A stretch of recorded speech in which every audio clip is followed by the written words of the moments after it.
At the TiEcon Day 2, we had a firecracker of a discussion between Mohan Giridhardas and Warner Thomas of CEO of Sutra Health. He is the founder of LeanTaas, and I wanted to have a little bit of a discussion around the AI-verse theme as well, that you had a good conversation with Warner about the AI space, but more so around the challenges of healthcare, your experience overall, and where do you think we stand in terms of AI space today because of the abundance of knowledge and the difficulty in understanding what to pick and what to lose? Okay.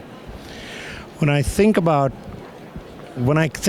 clinical advancements in healthcare over the last 30 years, it's nothing short of magical.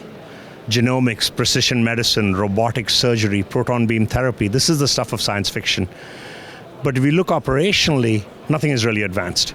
Paper records went onto the platform and they're just a database. Two people still chat and make appointments. LeanTaas was founded with a very simple concept. Take the operational sophistication of institutions like airlines and logistics companies and bring it to healthcare. So what we have done is focused on that. We started with infusion at Stanford, where with our math, we were able to unlock a lot of capacity. One infusion center, 50 chairs. Today we control 750 infusion centers, 16,000 chairs. 1 out of every 3 chemotherapy treatments in the US happens on a chair optimized by our platform. We then went ahead and built an operating rooms product with the University of Colorado Health in Denver. This was in 2015, 2016. 1 hospital, 50 operating rooms. Today, 700 hospitals, 6,000 operating rooms are optimized on our platform. So 1 out of every 7 surgeries that happens in the US is happening in an OR optimized on our platform. And our third product is now inpatient beds. Warner's point about point solutions needing to come together and creating the platform, we will be the intelligent hospital operations platform of the future. That's what we're building. You talked about chemotherapy, you talked about the advancements made in this area. I've been a cancer caregiver myself. Can we think of a world where chemotherapy comes home? Yes, not for all, but for certain regimens you will get that. You'll also get immunotherapy regimens. So eventually the mix will shift over time. But a lot of chemo has to be done in very controlled environments, and therefore it takes specialized skills of the doctors, the nurses, the caregivers, and the environment. And so I don't see it going away. I understand that, but I think more or less I was trying to say, the PET scan, there are so many areas where the patient finds it daunting to go all the way to the hospital, take off everything, and then get it done. I mean, the convenience of bringing some of those services home, I think that would be also key. There's also a hospital at home. Increasingly, we're having more and more patients recover at home. At the end of the day, patients want to recover at home.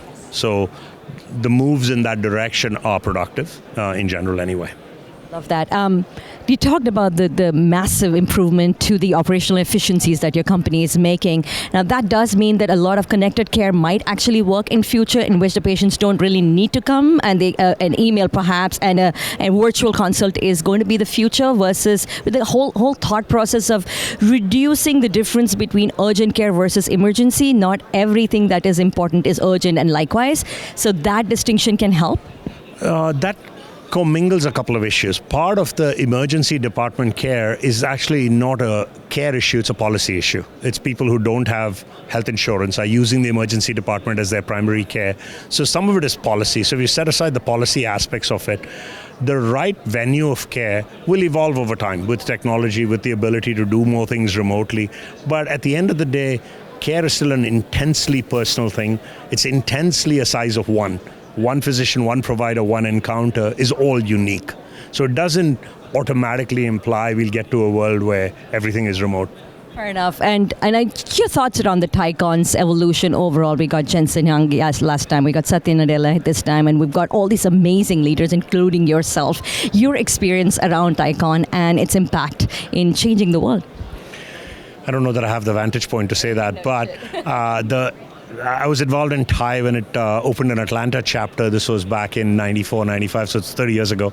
Obviously, it's evolved a lot, and it's great to see the impact, the caliber of the people, to be able to draw people like Jensen and Satya and Shantanu, etc. is remarkable. Congratulations. I love that. And thank you so much for making the distinction between sick care and bringing it back to healthcare once again. Thank you so much for talking to us. Good talking. Thank you.